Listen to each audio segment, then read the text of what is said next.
오늘 우리에게 주시는 하나님의 말씀은 에레미야서 16장 1절에서 13절까지의 말씀입니다. 에레미야서 16장 1절에서 13절 말씀까지 교독하시고 마지막 절은 함께 합독하시도록 하겠습니다. 여호와의 말씀이 또 내게 임하여 이르시되 너는 이 땅에서 아내를 맞이하지 말며 자녀를 두지 말지니라. 이곳에서 낳은 자녀와 이 땅에서 그들을 해산한 어머니와 그들을 낳은 아버지에 대하여 여호와께서 이와 같이 말씀하시오니 그들은 독한 병으로 죽어도 아무도 슬퍼하지 않을 것이며 묻어주지 않아 지면의 분토와 같을 것이며 칼과 기근에 망하고 그 시체는 공중의 새와 땅의 짐승의 밥이 되리라. 여호와께서 이와 같이 말씀하시되 초상집에 들어가지 말라. 가서 통곡하지 말며 그들을 위하여 애곡하지 말라. 내가 이 백성에게서 나의 평강을 빼앗으며 인자와 사랑을 제함이라. 여호와의 말씀이니라. 큰 자든지 작은 자든지 이 땅에서 죽으리니 그들이 매장되지 못할 것이며 그들을 위하여 애곡하는 자도 없겠고 자기 몸을 베거나 머리털을 미는 자도 없을 것이며 그 죽은 자로 말미암아 슬퍼하는 자와 떡을 떼며 위로하는 자가 없을 것이며 그들의 아버지나 어머니의 상사를 위하여 위로의 잔을 그들에게 마시게 할 자가 없으리라. 너는 잔치집에 들어가서 그들과 함께 앉아 먹거나 마시지 말라. 만군의 여호와 이스라엘의 하나님께서 이와 같이 말씀하시니라. 보라, 기뻐하는 소리와 즐거워하는 소리와 신랑의 소리와 신부의 소리를 내가 내 목전에 내 시대에 이곳에서 끊어지게 하리라. 내가 이 모든 말로 백성에게 말할 때에 그들이 내게 묻기를 여호와께서 우리에게 이 모든 큰 재앙을 선포하시면 어찌 됨이며 우리의 죄악은 무엇이며 우리가 무엇 하나님께 범죄한 죄는 무엇이냐 하거든 너는 그들에게 대답하기를 여호와께서 말씀하시되 너희 조상들이 나를 버리고 다른 신들을 따라서 그들을 섬기며 그들에게 절하고 나를 버려 내 율법을 지키지 아니하였음이라. 너희가 너희 조상들보다 더욱 악을 행하였도다. 보라, 너희가 각기 악한 마음의 완악함을 따라 행하고 나에게 순종하지 아니하였으므로 다같이요 내가 너희를 이 땅에서 쫓아내어 너희와 너희 조상들이 알지 못하던 땅에 이르게 할 것이라. 너희가 거기서 주야로 다른 신들을 섬기리니 이는 내가 너희에게 은혜를 베풀지 아니함이라 하겠었다 하라. 아멘. 할렐루야. 오늘도 우리 예배 가운데 함께 하신 주님을 찬양합니다. 성도 여러분, 우리가 그리스도인으로서 세상에서 살아간다라는 것은 무엇을 의미하는 것일까요? 성도는 세상에서 우리가 믿는 신앙, 복음을 보여주는 삶을 살아야 하는 것입니다. 그래서 요한복음 15장에 보면 예수님께서 너희는 너희로 가서 열매를 맺게 하고 또 너희 열매가 항상 있게 하여 내 이름으로 아버지께 무엇을 구하든지 다 받게 하려 함이라 라고 말씀합니다. 그리고 또 요한복음 20장에 보면 아버지께서 나를 보내신 것 같이 나도 너희를 세상에 보내노라 라고 말씀을 하십니다. 그렇습니다. 우리는 세상에 살면서 주님의 뜻을, 복음을 나의 삶을 통해서 증거하는 삶을 살기 위하여 세상에 보내졌습니다. 오늘 본문의 에레미야 선지자는 자신의 삶으로 하나님의 말씀, 복음을 전해야만 했습니다. 자신의 삶을 유대인들의 이 실물 교육 자료로 자신의 삶을 하나님께 드려야 했습니다.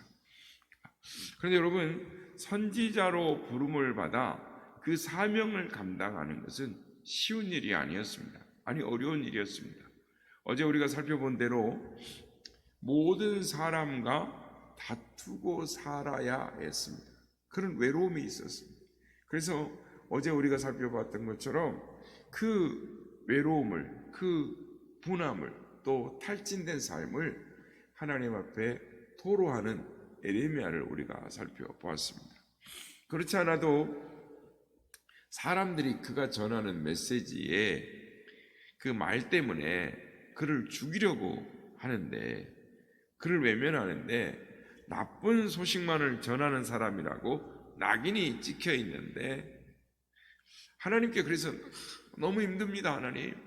그러면서 자신의 삶을 포기하려고 하는데, 그때 하나님께서 내가 너와 함께 하겠고 또 너를 노성벽이 되게 해주겠고, 그래서 하나님께서 도와주시겠다라고 말씀을 하십니다. 그런데 오늘 본문을 보면 하나님께서 예레미야에게 결혼도 하지 말라고 그럽니다. 예사와 경사도 참여하지 말라고 하십니다. 한마디로 사람 노릇을 하면서 살지 말라는 것입니다. 얼마나 오랫동안 그러한 삶을 살아야 했는지는 모르지만 길게 잡으면 40년을 그렇게 살아야 했습니다.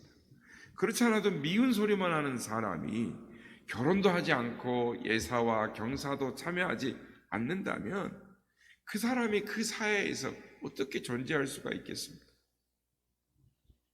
그런데 하나님이 그것이 선지자가 가야 할 길이고 몸으로 삶으로 전해야 되는 메시지다라고 에레미야에게 말씀하시는 것입니다. 저는 이 에레미야 선지자를 보면서 호세아 선지자가 보이고, 호세아 선지자를 보면 또 에스겔 선지자가 보이는, 그들의 삶으로 통해 하나님의 말씀을 전했던 선지자들이었습니다. 그렇다면 내가 혹은 우리가 삶으로 전해야 하는 복음은 어떤 모습일까? 하나님은 우리에게 원하시는 삶의 메시지는 무엇일까라는 생각을 한번 해보게 되는 것입니다. 에레미야서는 사실 20장까지는 이 선지자가 따돌림과 협박을 당하는 이야기들로 채워져 있습니다. 이 과정에서 에레미야 선지자는 아픔을 호소합니다. 힘들어합니다. 힘들지만 그 길을 꿋꿋이 갑니다. 하나님의 강력한 이 심판의 의지를 강조하기 위해서 선지자는 결혼도 포기하는 삶을 살아야 했던 것입니다. 천천히 한번 살펴보겠습니다. 하나님은 2절에 보면 예레미야에게 결혼도 하지 말라라고 말씀합니다.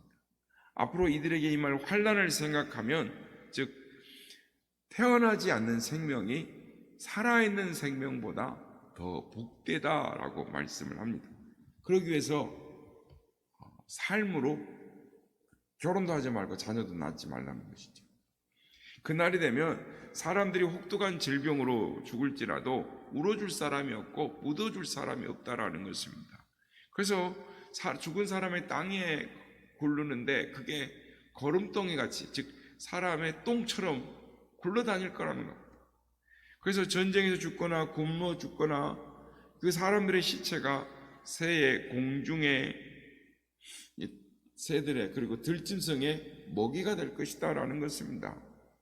그리고 그 이유를 설명하시는데, 너무나 많은 사람들이 온 땅에 나뒹굴어서 제대로 매장이 되지 못해서 분토, 똥같이 취급을 받게 될 것이다. 여러분, 결혼은 하나님께서 정하신 것이었습니다.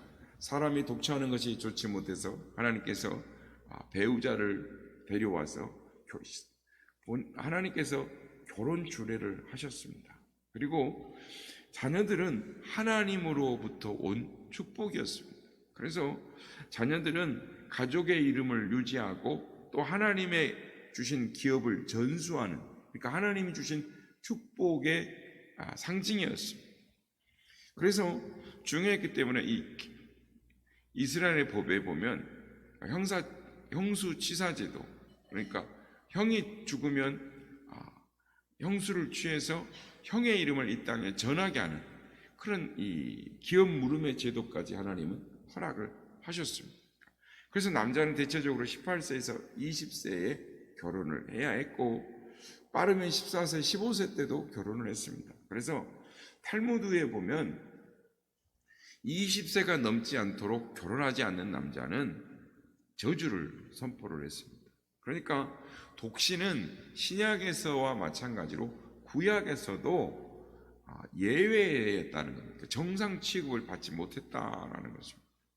그런데 하나님은 지금 이 예레미야의 선지자 제사장입니다. 제사장. 그런데 결혼하지 말라는 것입니다. 그 이유는 그만큼 임할 심판이 혹독할 것이라는 것을 삶으로 증거하라는 것입니다.